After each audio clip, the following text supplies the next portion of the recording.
ઓમ શ્રી ગણેશાય નમઃ. જય શ્રી કૃષ્ણ મિત્રો. આજે આપણે શિવ પાર્વતી સંવાદ સાંભળીશું કે પતિ પત્નીનો સંબંધ કેટલા જન્મ સુધીનો રહે છે. તો આપણે આ ભગવાનના મોઢે સાંભળીશું. એકવાર માતા પાર્વતી ભગવાન શિવજીને કહે છે કે પ્રભુ, ઘણા દિવસો થઈ ગયા, મને મનમાં વિચાર આવે છે કે થોડી જ્ઞાનની વાતો મને સાંભળવા મળે. ત્યારે ભગવાન શિવ કહે છે કે દેવી, જણાવો કે તમારે કયા પ્રકારની જ્ઞાનની વાતોની ચર્ચા કરવી છે, શું તમે સાંભળવા માંગો છો? પછી માતા પાર્વતીજી કહે છે કે પ્રભુ, મેં જોયું છે કે પૃથ્વીલોકમાં ઘણા જ સ્ત્રી પુરુષો ખૂબ જ આનંદથી ખૂબ જ પ્રેમથી પોતાનું જીવન વિતાવે છે અને ઘણા બધા સ્ત્રી પુરુષો તો એક પળ માટે પણ એકબીજાથી દૂર થતા નથી. તેઓ એકબીજાને જોઈને સાથે રહીને સુખ દુઃખ ભોગવીને પોતાનું જીવન જીવે છે અને એક દિવસે આ પતિ પત્નીની જોડી છૂટી પડી જાય છે.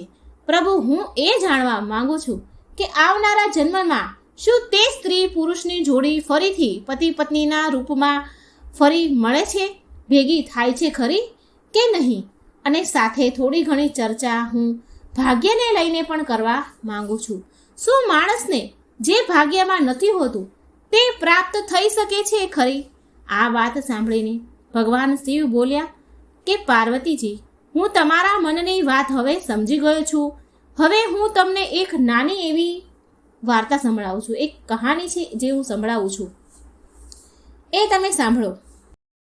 આ વાર્તા ખૂબ જ ધ્યાનથી સાંભળજો, કેમ કે આ વાર્તા સાંભળવાથી તમને બે જ્ઞાનની વાતો પ્રાપ્ત થશે. પહેલું કે સ્ત્રી પુરુષનો સંબંધ કેટલા જન્મ સુધી કાયમ રહે છે, અને બીજું કે જે ભાગ્યમાં નથી હોતું તે ક્યારેય મળતું નથી કે મળે છે. તો મિત્રો, કહાની શરૂ થતાં પહેલાં મારી સૌને વિનંતી છે કે તમે હજુ સુધી જો મારી ચેનલ સબસ્ક્રાઈબ ન કરી હોય તો તમે સબસ્ક્રાઈબ જરૂર કરી દેજો. અને આ વાર્તા ખૂબ જ જ્ઞાનવર્ધક છે, જીવન ઉપયોગી છે, બોધ આપનારી કથા છે. તો કહાનીને અંત સુધી જરૂરથી સાંભળજો. ભગવાન શિવ કહે છે કે પાર્વતીજી, એક રાજકુમારી હતી. તે ખૂબ જ ચારિત્રવાન હતી, જેનો આ લગ્ન એક ચારિત્રવાન રાજકુમાર સાથે થયા. બંને જીવનનો આનંદ અને સુખ લઈ રહ્યા હતા. તેમની પાસે ધનની કોઈ જ ખોટ ન હતી. તેમને એક જ ખોટ હતી કે તેમને બાળક ન હતું. આ વાતને લઈને રાજકુમારી હંમેશા ચિંતામાં જ રહેતી હતી. સમય ધીરે ધીરે પસાર થયો. એક દિવસ રાજકુમારીની તબિયત ખરાબ થઈ, બહુ જ ખરાબ થઈ ગઈ. પછી તેણે રાજકુમારને બોલાવીને કહ્યું કે પ્રીતમ, મેં તમને ખૂબ જ પ્રેમ કર્યો છે, મેં તમારી ખૂબ જ સેવા કરી છે, ભજન અને પૂજા પણ કરી છે, પરંતુ હું તમારી એક ખુશી પૂરી ન કરી શકી, તમારી એક ઈચ્છા પૂરી ન કરી શકી, અને તે છે સંતાનને જન્મ આપવાની ખુશી. મને એવો આભાસ થઈ રહ્યો છે કે મારું જીવન હવે થોડીક ક્ષણોમાં ખતમ થઈ જશે. તમે શોક ન કરતા અને મારા મૃત્યુ બાદ મારી યાદો સાથે તમે જીવન વિતાવજો. અને હું તમને વચન આપું છું કે આવતા જન્મમાં હું ફરીથી તમારી પત્ની બનીશ અને હું તમારા સંતાનની ઈચ્છા પૂરી કરીશ. જે તમારી સંતાનની ઈચ્છા છે એ હું જરૂરથી પૂરી કરીશ. આટલું કહ્યા પછી તે રાજકુમારીનું મૃત્યુ થઈ જાય છે. ભગવાન શિવ કહે છે કે પાર્વતીજી, થોડા સમય વીત્યા બાદ તે રાજકુમારનું પણ મૃત્યુ થયું. અને ત્યાર પછી તે રાજકુમાર એક એવા રાજાને ત્યાં જન્મ લે છે કે તે રાજાને 16,000 રાણીઓ હોય છે, અને તે બધી જ રાણીઓની વચ્ચે તે એકલો જ પુત્ર હોય છે. બીજી બાજુ તે રાજકુમારી પણ એક એવા રાજાને ત્યાં જન્મ લે છે જે રાજાને પણ 1600 રાણીઓ હોય છે, અને તે બધી જ રાણીઓમાં તે એક જ પુત્રી હોય છે. ભગવાન શિવ કહે છે કે હે પાર્વતી, જે રાજાને પુત્ર હતો તેની પાસે એક ખૂબ જ બુદ્ધિશાળી અને સમજદાર પોપટ હતો. તે રાજા ઘણા બધા વિષયોમાં, ઘણી બધી બાબતોમાં તે પોપટની સલાહ લેતો હતો, અને તે પોપટની સલાહ તે રાજા માનતો પણ હતો. ઘણી મુશ્કેલીના સમયમાં ઘણા મુશ્કેલ પ્રશ્નો તે રાજા પોપટની સલાહ અવશ્ય લેતો હતો. ભગવાન શિવ કહે છે કે હે પાર્વતી, એક દિવસ રાજાએ તે પોપટને બોલાવ્યો અને તે પોપટને કહ્યું કે પોપટ, હું તને એક ખૂબ જ મોટી જવાબદારી સોંપું છું જે તારે જ પૂરી કરવાની છે. ત્યારે પછી પોપટે કહ્યું, બોલો મહારાજ, હું તો તમારી માટે કંઈ પણ કરવા તૈયાર છું. ત્યારે રાજાએ કહ્યું કે હે પોપટ, તું તો જાણે છે કે મારે એક જ પુત્ર છે અને હું મારા પુત્ર માટે જેવી વહુ શોધવા માંગુ છું એવી જ વહુ તારે શોધવાની છે, તારે શોધીને લાવવાની છે. અને ત્યાર પછી તે રાજાએ તે પોપટને પોતાના મનની બધી જ વાત જણાવી દીધી કે તે પોતાના દીકરા માટે કેવી વહુ લાવવા માંગે છે. અને ત્યાર પછી તે રાજાની વાત સાંભળીને તે પોપટ ખૂબ જ રાજી થઈ ગયો. પછી તે પોપટે રાજાને કહ્યું કે મહારાજ, તમારે જેવી રાજકુમારી જોઈએ છે અને તમારી જેવી પસંદ છે તે તમે એક કાગળમાં લખીને મારા પગમાં તે કાગળને બાંધી દો અને પછી આગળનું કામ તમે મારા ઉપર છોડી દો. હું તેવી જ રાજકુમારી શોધીને લાવીશ જેવી રાજકુમારી તમે ઈચ્છો છો. ભગવાન શિવ કહે છે, પાર્વતીજી, પછી તો પોપટની વાત સાંભળીને તે રાજાએ એક કાગળ ઉપર તેની પસંદ પ્રમાણે રાજકુમારીના વિશે બધી જ વિગતો લખી દીધી. તે કેવી રાજકુમારી ઈચ્છે છે અને તે કાગળને વાળીને તે પોપટના પગમાં બાંધી દે છે. ત્યાર પછી તે પોપટ એક પાડોશી દેશમાં પહોંચી ગયો. ત્યાં ખૂબ જ ભારે વરસાદ થઈ રહ્યો હતો. ત્યારે તેણે એક જંગલમાં શરણ લેવી પડી. તેને એક ખૂબ જ જૂનું બખોલવાળું ઝાડ મળી ગયું, જ્યાં તેને લાગ્યું કે આ જગ્યા મારા આરામ માટે ખૂબ જ યોગ્ય છે. ભગવાન શિવ કહે છે, પાર્વતી, જ્યારે તે પોપટ તે ઝાડની બખોલમાં અંદર જવાનું વિચાર કરે છે ત્યારે જ તે ઝાડમાંથી એક અવાજ આવ્યો, જો તું અંદર આવીશ તો તું આંધળો થઈ જઈશ. અને ત્યાર પછી તે પોપટ આવી ડરામણો અવાજ સાંભળીને તે ઝાડની અંદર ગયો જ નહીં અને તે ઝાડની બાજુમાં જ એક નાની ડાળ ઉપર જઈને બેસી ગયો અને વરસાદ બંધ થવાની રાહ જોવા લાગ્યો. વરસાદ બંધ થયા પછી તે ઝાડની બખોલમાંથી એક મેના નીકળી અને આવીને તે પોપટની પાસે બેસી ગઈ. પછી બંને પોપટ અને મેના ઘણા સમય સુધી વાતો કરતા રહ્યા. આ વચ્ચે તે પોપટ મેનાને બધી જ વાત કહી સંભળાવે છે કે તે ક્યાં અને શા માટે જઈ રહ્યો છે. પછી તે પોપટની વાત સાંભળીને તે મેના કહેવા લાગી કે આજની આપણી મુલાકાત ખૂબ જ યાદગાર રહી છે. પછી તે મેના પોપટને આગળ કહે છે કે તમે તમારા માલિકના પ્રતિ જેટલા વફાદાર છો તેમ હું પણ મારા માલિકની પ્રત્યે એટલી જ વફાદાર છું. તમે તમારા રાજાના પુત્ર માટે એક એવી રાજકુમારીની શોધ કરી રહ્યા છો કે જેની અંદર બધા જ ગુણ હોય. તેવી જ રીતે હું પણ મારા રાજાની રાજકુમારી માટે એવો જ રાજકુમાર શોધી રહી છું. એવા જ રાજકુમારની તલાશમાં નીકળી છું કે જેના અંદર બધા જ ગુણ હોય. ભગવાન શિવ કહે છે, પાર્વતી, પછી તે પોપટ કહેવા લાગ્યો કે અમારા રાજાનું કહેવું છે કે અમે એવા ઘરની રાજકુમારી લાવીશું જે રાજાની 1600 રાણીઓ હોવી જોઈએ, કેમ કે અમારા રાજાને પણ 1600 રાણીઓ છે.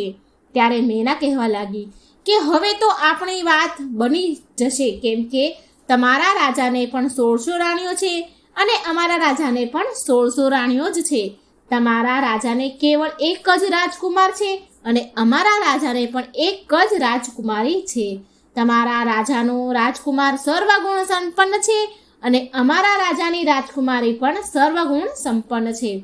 ભગવાન શિવ કહે છે, પાર્વતીજી, આવી રીતે પોપટે તે મેનાને રાજકુમારની બધી જ પસંદ જણાવી દીધી અને બીજું બાજુ તે મેનાએ પણ પોપટને રાજકુમારીની બધી જ પસંદ જણાવી દીધી.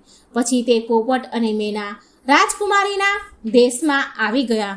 પોપટ મનમાં વિચાર કરી રહ્યો હતો કે મારા માલિકનું સપનું, અમારા મહારાજનું સપનું પૂરું થઈ જશે, એમની ઈચ્છા પૂરી થઈ જશે. તે જેવી રાજકુમારી ઈચ્છતા હતા એવી જ રાજકુમારી આજે મને મળી ગઈ છે. ભગવાન શિવ કહે છે, પાર્વતી, આ રીતે પોપટ અને મેના ઉડતા ઉડતા તે રાજકુમારીના મહેલમાં આવી પહોંચ્યા.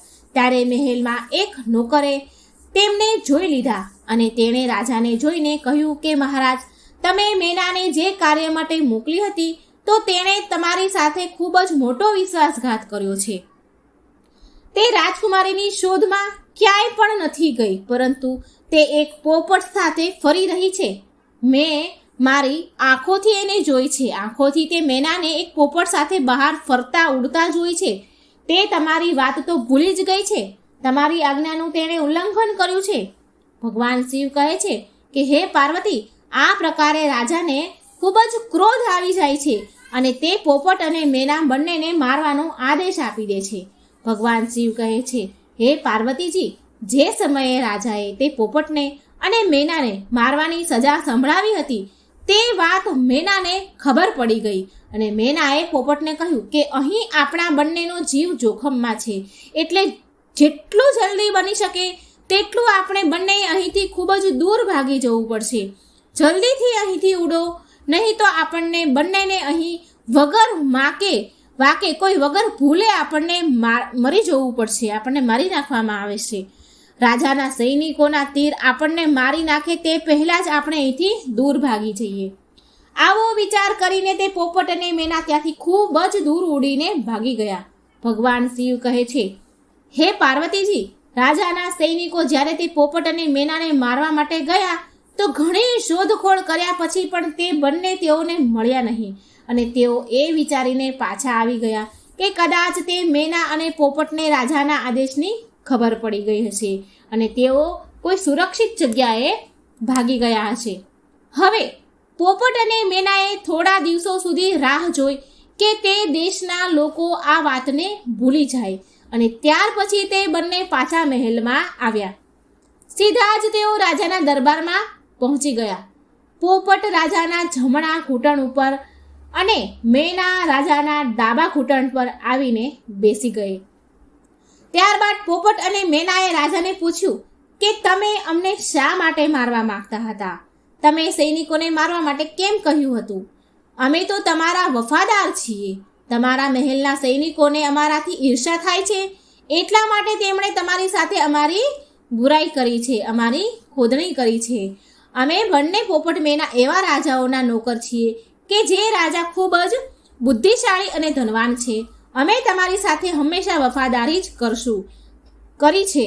ભગવાન શિવ કહે છે કે પાર્વતી, હવે પોપટ અને મેના પોતાના મનની વાત જણાવે છે અને કહે છે કે બંને રાજાઓની પાસે 1600 રાણીઓ છે, જેમાં એક રાજાને ત્યાં કેવળ પુત્ર છે અને બીજા રાજાને ત્યાં કેવળ એક પુત્રી છે.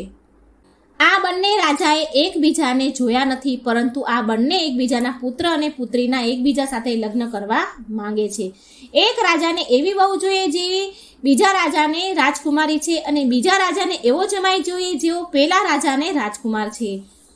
મહારાજ જુઓ, અમે બંને એ જ રાજાઓના નોકર છીએ. ભગવાનની કૃપાથી અમે બંને તમારા રાજ્યની બહાર જંગલમાં મળ્યા હતા અને હવે આ સારી ખબર લઈને તમારી સામે આવ્યા છીએ. ભગવાન શિવ કહે છે કે હે પાર્વતી, આવી રીતે પોપટ અને મેનાએ પોતાના મનની વાત રાજાને કહી, રાજાને ખુશ કરી દીધા. ત્યાર પછી પોપટે પોતાનો એક પગ રાજાની બાજુ આગળ ધકેલ્યો, જેમાં એક કાગળ બાંધેલો હતો જેમાં રાજકુમારની પસંદ લખી હતી. ત્યાર પછી રાજાએ તે કાગળ વાંચ્યો અને રાજા તો ખુશ થઈ ગયો. પહેલા તો રાજાને તે પોપટ અને મેના પર વિશ્વાસ ન થયો. ત્યારબાદ રાજાને તે બંનેનું વર્તન અને વાતો સાંભળીને તેમના પર વિશ્વાસ આવી ગયો. ભગવાન શિવ કહે છે કે હે પાર્વતી, પછી રાજાએ પોપટના પગમાંથી રાજકુમારની શાહી તસવીર કાઢી અને પોતાની રાણીઓ પાસે મોકલી દીધી અને સંદેશો મોકલ્યો કે આ તસવીર જોઈને જણાવો કે રાજકુમારી માટે આ રાજકુમાર કેવો છે. શું બધી જ રાણીઓને રાજકુમાર પસંદ છે કે નહીં?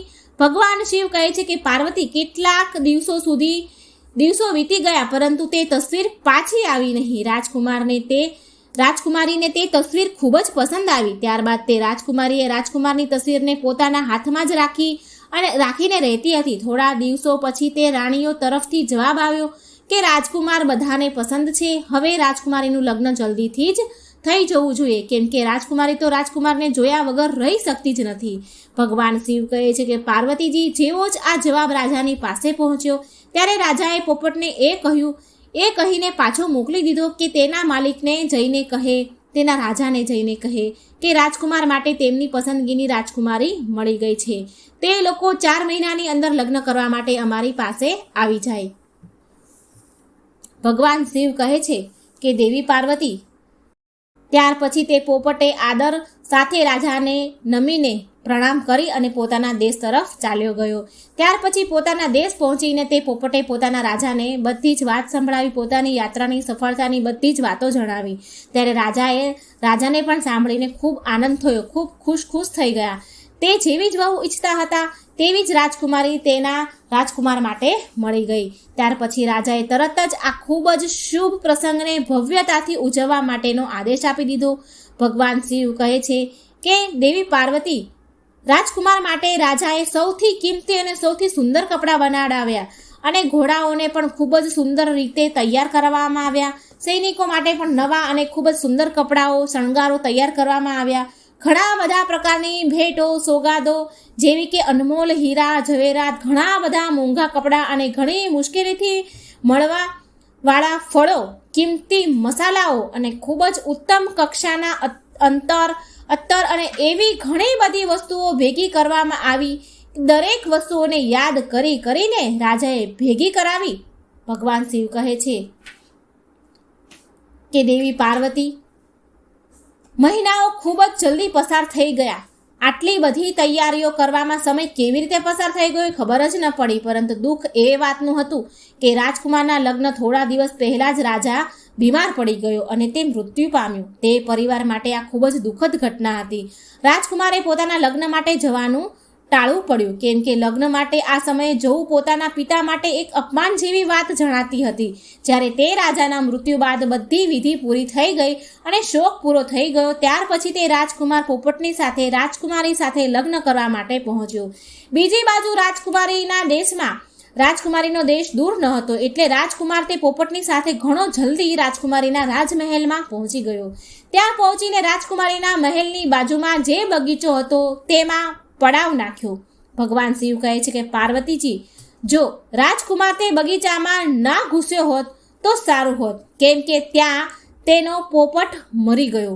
તે બગીચાના માળીએ તે પોપટને મારી નાખ્યો કેમ કે તે પોપટ એક ખજૂરના ઝાડ ઉપર બેસીને તેમાં લાગેલા ખજૂર તોડી રહ્યો હતો અને રાજકુમારની તરફ તે ખજૂરને ફેંકી રહ્યો હતો.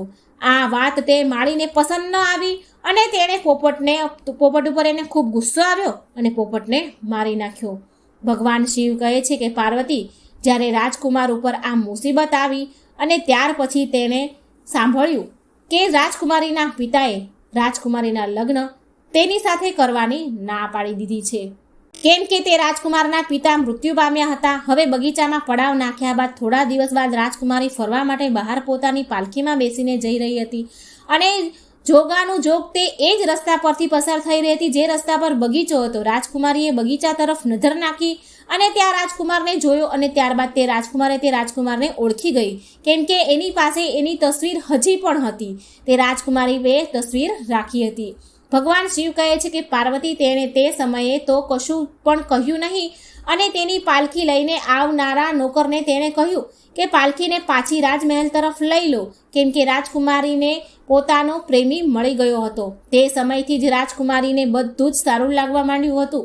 સાંજે જમવાના સમયે રાજકુમારીએ પોતાના ભોજનમાંથી અડધું ભોજન કર્યું અને વધેલું અડધું ભોજન રાજકુમારની તસવીર સાથે મોકલ્યું. રાજકુમારની તસવીરની સાથે રાજકુમારને મોકલાવ્યું. તેણે પોતાની નોકરાણીને કહ્યું કે રાજકુમારને કહેજો કે આ ભોજનને જમી લે અને જો તે ના જમે ને તો તે પોતાની આંગળીએ આ ભોજનમાં બોળી દે. ભગવાન શિવ કહે છે કે પાર્વતીજી નોકરાણીએ તો એવું જ કર્યું. રાજકુમારે ભોજન કર્યું નહીં અને ત્યારે નોકરાણીએ તે રાજકુમારની ભોજનમાં પોતાની આંગળીઓ બોળાવવા માટે કહ્યું. જ્યારે તે રાજકુમારે તે થાળીમાં રાખેલા ભાતમાં પોતાની આંગળીઓ બોળી ત્યારે તેને તેમાં પોતાની તસવીર જોવા મળી અને તેણે વિચાર્યું કે રાજકુમારી તો મને પ્રેમ કરે છે. આવું વિચારીને તેણે પોતાના હાથ લૂછ્યા અને એક ચિઠ્ઠી લખી અને તેણે નોકરાણીને કહ્યું કે ચિઠ્ઠી આપી દેજો અને રાજકુમારીને આપવા જણાવ્યું. ભગવાન શિવ કહે છે પાર્વતી જ્યારે રાજકુમારે તે રાજકુમારીને લખેલી ચિઠ્ઠી વાંચી ત્યારે રાજકુમારીના મનમાં રાજકુમારને મળવાની ઈચ્છા જાગી.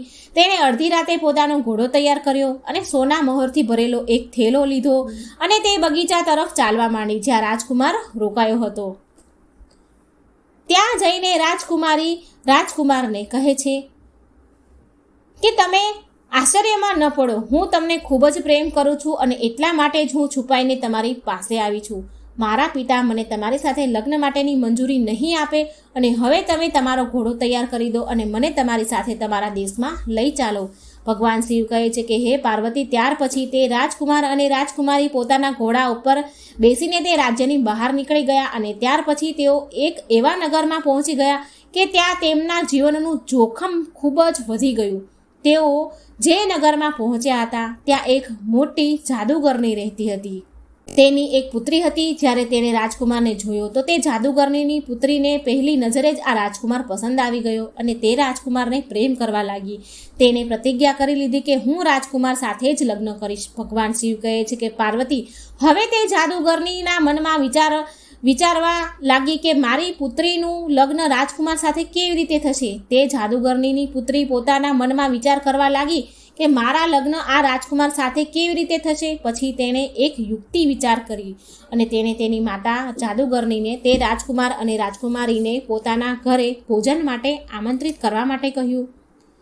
પોતાની પુત્રીની વાત માનીને તે જાદુગરનીએ રાજકુમાર અને રાજકુમારીને પોતાના ઘરે ભોજન માટેનું આમંત્રણ આપ્યું. ભગવાન શિવ કહે છે કે હે પાર્વતી, જ્યારે રાજકુમાર અને રાજકુમારી તે જાદુગરનીના ઘરે ભોજન કરવા માટે ગયા ત્યારે જાદુગરનીએ તે રાજકુમારને એક ઓરડામાં લઈ ગઈ અને ત્યાં રાજકુમારના ગળામાં એક દોરડું બાંધી દીધું અને જેવું દોરડું બાંધ્યું કે તરત જ તે રાજકુમાર એક પોતાના રૂમમાં બદલાઈ ગયો. તે જાદુગરનીએ તે પાડાને પાછળના દરવાજામાંથી બહાર કાઢીને એક સુરક્ષિત જગ્યાએ બાંધી દીધો અને તેની સાથે પોતાની પુત્રીને પણ મોકલી દીધી. હવે તે રાજકુમારી ભોજન કર્યા બાદ પોતાના રાજકુમારને શોધવા લાગી, પરંતુ તે રાજકુમાર હવે પાડો બની ગયો હતો. જાદુગરનીએ તેને પાડો બનાવી દીધો હતો. હવે રાજકુમારીને કેવી રીતે રાજકુમાર મળે? આખો દિવસ તે પાડો તે જાદુગરની પુત્રીની પાછળ ફર્યા કર્યો. તે જાદુગરની પુત્રી જ્યાં પણ જતી તે પાડો તેની પાછળ જાય.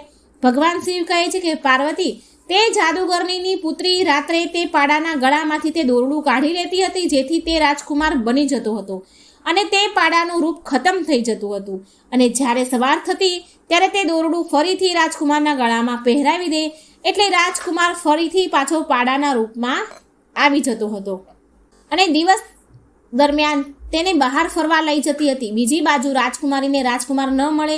ઘણા બધા દિવસો થઈ ગયા. રાજકુમારી એક પાગલની જેમ પોતાના રાજકુમારને શોધી રહી હતી. તે ખૂબ જ દુઃખી હતી. તેને ખબર જ નહોતી પડતી કે હવે શું કરવું. રાજકુમાર તેને છોડીને ક્યાં જતો રહ્યો હશે અને તેણે તેને દગો આપ્યો હશે તેવો રાજકુમારી વિચાર કરતી, પોતાના મનમાં વિચારતી અને ફરી ઘણી વાર વિચારતી કે રાજકુમાર મને દગો તો ન આપી શકે, કેમ કે તે મને ખૂબ જ પ્રેમ કરે છે અને હું પણ તેને ખૂબ જ પ્રેમ કરું છું. કદાચ એવું તો નથી બન્યું કે કોઈએ રાજકુમારને મારી નાખ્યો હોય તેવું રાજકુમારી વિચાર કરવા લાગી. ભગવાન શિવ કહે છે કે પાર્વતી, હવે તે રાજકુમારીએ એક પુરુષનો વેશ ધારણ કર્યો અને તે દેશના રાજા પાસે પહોંચી અને તે રાજાને પોતાના મનની વાત જણાવી અને તે રાજા તે રાજકુમારીને બોલાવવાની છટા અને તેની સુંદરતાથી ખૂબ જ પ્રભાવિત થઈ ગયો. તે રાજકુમારી હતી, એને બોલવું એને ખૂબ જ પસંદ આવ્યું. એનું સુંદરતા પણ એને પસંદ આવી. રાજાએ પોતાના દરબારમાં તે રાજકુમારીને એક ઉચ્ચ અધિકારીનો પદ પર નિયુક્ત કરી દીધી. ભગવાન શિવ કહે છે કે હે પાર્વતી, તે રાજકુમારી એક અધિકારી બની જાય છે ત્યારે તે અધિકારીને ઘણા બધા ઘરોમાં આવવા જવાનું થતું હોય છે. એવી જ રીતે તેને ઘણા બધા લોકોના ઘરની ખાનગી વાતો પણ જાણવા મળતી હોય છે. ભગવાન શિવ કહે છે કે પાર્વતી, હવે આવી રીતે તે રાજકુમારીને એક અધિકાર મળી ગયો, અધિકારી બની ગઈ. તે રાજાને ત્યાં કામ કરવા લાગી. સમય ધીરે ધીરે પસાર થતો ગયો. ઘણા બધા વર્ષો વીતી ગયા. એક દિવસ તે રાજાનું મૃત્યુ થઈ જાય છે અને ત્યારબાદ નગરના બધા જ લોકો તે અધિકારીને તે દેશનો રાજા બનાવી દે છે, કેમ કે તે અધિકારીના રૂપમાં રાજકુમારીના વ્યવહાર તે રાજ્યની જનતાને પ્રત્યે ખૂબ જ સારો હતો. ભગવાન શિવ કહે છે કે પાર્વતી, તે રાજકુમારી હતી. પાર્વતી, તે નગરમાં એક વ્યક્તિ એક ખડતલ પાડાને વેચવા માટે તે નગરના રાજા પાસે આવ્યો. ત્યારે પછી તે રાજાના રૂપમાં જે રાજકુમારી હતી તેણે તે પાડો ખરીદી લીધો. તે પાડો ખૂબ જ કામનો હતો, કારણ કે તેનામાં એક ખાસિયત હતી કે તે કોઈ પણ ખોવાયેલી વસ્તુને સૂંઘીને શોધી લાવતો. ભગવાન શિવ કહે છે કે પાર્વતી, એક દિવસ અચાનક તે પાડો ક્યાંક ખોવાઈ ગયો. પછી રાજાએ પોતાના નગરમાં એલાન કરાવી દીધું કે આ નગરમાં જેટલા પણ પાડા હોય તે બધાને અહીં ભેગા કરવામાં આવે. હવે આ આદેશ તે જાદુગરની પાસે પણ પહોંચી ગયો. નગરના બધા જ પાડા રાજાની સમક્ષ હાજર કરવામાં આવ્યા, પરંતુ તે જાદુગરનીએ તે રાજકુમારના રૂપમાં જે પાડો હતો તેને રાજાની સમક્ષ હાજર ન કર્યો. હવે જ્યારે તે નગરના સૈનિકોએ રાજાના રૂપમાં રહેલી રાજકુમારીને આ વાત જણાવી કે આ જાદુગરનીએ પોતાનો પાડો અહીં મોકલ્યો નથી, ત્યારે તે રાજકુમારી એકદમ ગુસ્સામાં આવી ગઈ અને તેણે તે જાદુગરની સાથે તેના પાડાને પોતાની સમક્ષ જબરજસ્તીથી હાજર કરાવ્યો. અને જ્યારે તે સૈનિકોએ તે પાડાના ગળામાં રહેલું દોરડાને જોરથી ખેંચ્યું ત્યારે જ તે દોરડું તે પાડાના ગળામાંથી નીકળી ગયું અને તે દોરડું ગળામાંથી નીકળતાની સાથે જ પાડો એક રાજકુમારના રૂપમાં પાછો આવી ગયો. પછી તે રાજકુમારીના રૂપમાં રહેલા રાજાનું પોતાનું સપનું સાકાર થઈ ગયું અને તે એકદમ તે રાજકુમારને ભેટી પડી અને તે જાદુગરનીને તે રાજકુમારીએ પકડાવી અને જેલમાં પૂરી દીધી. ત્યાર પછી તે રાજકુમારીએ બધા જ નગરજનોને કહ્યું કે મારે આ રાજકુમારને મળવા માટે એક પુરુષનું રૂપ ધારણ કરવું પડ્યું હતું. હું એક સ્ત્રી છું, તેથી હવેથી તમે આ રાજકુમારને પોતાના રાજા અને મને તમારી રાણી સમજજો. ભગવાન શિવ કહે છે કે પાર્વતીજી, આ રીતે સમગ્ર નગરવાસીઓમાં ખુશીની લહેર જોવા મળી અને બધાએ તે રાજકુમારને પોતાનો રાજા અને તે રાજકુમારીને પોતાની નગરની રાણી તરીકે સ્વીકાર કરી લીધા. આ બાજુ તે રાજકુમાર રાજા બની જાય છે અને તે રાજકુમારી રાણી બની જાય છે અને બીજી બાજુ તે જાદુગરનીને ફાંસી પર ચડાવી દેવામાં આવે છે. તે જાદુગરનીની પુત્રીને હંમેશા માટે જેલમાં બંધ કરી દેવામાં આવે છે, કેમ કે તે જાદુગરનીની પુત્રીએ તેના પૂર્વજન્મના પોતાના પતિને જૂઠ્ઠા આરોપમાં ફસાવીને એક રાજાની કેદમાં પુરાવી દીધો હતો. એટલા માટે જ આ જાદુગરનીની પુત્રીને પણ રાજાની કેદનો સામનો કરવો પડ્યો. ભગવાન શિવ કહે છે, પાર્વતીજી, પછી તે રાજા અને રાણી બંને એક દિવસ ફરવા માટે નીકળ્યા અને જ્યારે તે જંગલમાંથી પસાર થતા હતા ત્યારે તે એક વૃક્ષની નીચે આરામ કરવા માંડે છે. તે વૃક્ષ વર્ષો જૂનું હતું. ત્યાં રાજકુમાર અને રાજકુમારીએ પોતાના પૂર્વજન્મના એક પ્રેમનું નિશાન બનાવ્યું હતું જે સંપૂર્ણ રીતે સુરક્ષિત હતું. પછી તે રાજકુમાર અને રાજકુમારીની નજર તે નિશાન ઉપર પડી ત્યારે એકદમ બંનેને પોતાનો પૂર્વજન્મ યાદ આવ્યો. જન્મની બધી જ વાત યાદ આવી જાય છે અને તેમના જીવનમાં એક ખુશીની લહેર પ્રસરી જાય છે. તે ખૂબ ખુશ થયા, આનંદિત થયા. તે રાજકુમારીને કહે છે કે મને બધું જ યાદ આવી ગયું છે. હું તમને ખૂબ જ પ્રેમ કરતી હતી અને તમે પણ મને ખૂબ જ પ્રેમ કરતા હતા. મેં તમારી ખૂબ જ સેવા કરી હતી, પણ મને તે સમયે એક જ દુઃખ હતું કે તમારી ખુશી માટે મેં એક સંતાનને હું જન્મ ન આપી શકી અને ફરીથી આપણે આ જન્મના પણ એકબીજાને મળ્યા છીએ અને પતિ પત્નીના રૂપમાં જ મળ્યા છીએ, કેમ કે તે આપણો સાચો પ્રેમ હતો અને એટલા માટે જ આપણે એક થયા છીએ. અને મને પૂરો વિશ્વાસ છે કે આ જન્મમાં ઈશ્વરે આપણી પ્રાર્થના જરૂર સાંભળશે અને તમને સંતાનનું સુખ પણ જરૂરથી મળશે. ભગવાન શિવ કહે છે કે હે પાર્વતીજી, પછી સમય ધીરે ધીરે વીતવા લાગે છે અને પૂર્વજન્મની જે કંઈ પણ ઈચ્છાઓ અધૂરી હતી, જે રહી ગઈ હતી, તે આ જન્મમાં પૂરી થઈ જાય છે. પછી તે રાજકુમારીને ગર્ભધારણ થાય છે, ગર્ભધારણ કરે છે અને સમય આવતા એક સુંદર પુત્રને જન્મ આપે છે. અને આ જ પ્રકારે એક પત્નીના બીજા જન્મમાં આવીને પોતાના પતિને પ્રાપ્ત કરે છે અને પતિની ખુશી માટે એક પુત્રને પણ જન્મ આપે છે. ભગવાન શિવ કહે છે કે હે પાર્વતી, આ વાર્તામાંથી પહેલી જ્ઞાનની વાત એ છે, જાણવા મળે છે કે જો સ્ત્રી પુરુષ એકબીજાને સાચો પ્રેમ કરે છે અને બંને વચ્ચે સહેજ પણ કોઈ ક્રોધ કે અણબનાવ ન થતો હોય તો એવા પતિ પત્નીઓ સંબંધ જન્મો સુધી રહે છે. અને જ્યાં સ્ત્રી પુરુષને દગો આપે છે તો તેને પણ દગો જ મળે છે અને જો પુરુષ સ્ત્રીને દગો આપે છે તો પુરુષને પણ દગો જ મળે છે. એટલા માટે જ પતિ પત્નીનો સંબંધ અતૂટ વિશ્વાસ પર ટકેલો હોય છે. એટલા માટે એકબીજા સાથે વિશ્વાસ બનાવીને રાખવો જોઈએ અને સ્ત્રી પુરુષ એકબીજા પર દ્રઢ વિશ્વાસ બનાવી રાખે છે તેઓ દરેક જન્મમાં પતિ પત્નીના રૂપમાં એકબીજાને જરૂર મળે છે. તેમના પૂર્વ જન્મના રહેલી ઈચ્છાઓ પણ ભાગ્યની દેવી જરૂર પૂરી કરે છે. જેવી રીતે રાજકુમારીને બીજા જન્મમાં તે રાજકુમારના પતિના રૂપમાં મળ્યો અને તેની અધૂરી ઈચ્છા જે સંતાન પ્રાપ્તિની હતી તે પણ પૂરી થઈ. ભગવાન શિવ કહે છે, પાર્વતીજી, આ વાર્તામાં બીજું જ્ઞાન એ જાણવા મળે છે કે ભાગ્યમાં જે લખેલું નથી હોતું ને તે ક્યારેય મળતું નથી, કેમ કે જાદુગરનીની પુત્રીનું ચારિત્ર સારું ન હતું. તે પોતાના જાદુઈ શક્તિના બળથી રાજકુમારને મેળવવા માંગતી હતી, જો કે રાજકુમાર તેના ભાગ્યમાં હતો જ નહીં.